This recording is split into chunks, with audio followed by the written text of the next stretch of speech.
नमस्कार. आणि आज आपण बघत आहोत ऑस्टिओपोरोसिस होऊ नये यासाठी घेण्याचे खबरदारीचे उपाय. सगळ्यात पहिलं आणि महत्त्वाचं म्हणजे व्यायाम. रेग्युलर व्यायामामुळे तुमच्या हाडं आणि मसल्सची ताकद वाढते. व्यायाम जसं वेट ट्रेनिंग, वॉकिंग, योग, पिलाटे, तायची यामुळे तुमच्या बोन्सची तर स्ट्रेंथ वाढतेच, पण बोन्सवर अननेसेसरी ताण येत नाही.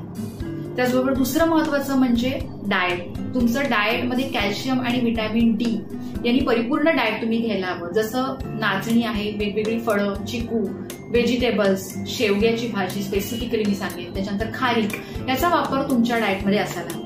त्याचबरोबर जे जनरल सेफ्टी गिअर्स वापरायचे असतात, जसं कारमधनं जाताना सेफ्टी बेल्ट, सीट बेल्ट वापरणं, त्याच्यानंतर ऍडव्हेंचर स्पोर्ट्ससाठी किंवा तुमचे जे गिअर दिले असतात ते वापरणं. त्याचबरोबर तुमची पोश्चर ही नीट असायला हवी. ज्यावेळेला तुम्ही एखादं वजन उचलता किंवा उंचावरच्या वस्तू काढता त्यावेळेला. तर या गोष्टींचा नक्की काळजी घ्या. पुन्हा भेटूया नवीन व्हिडिओ घेऊन.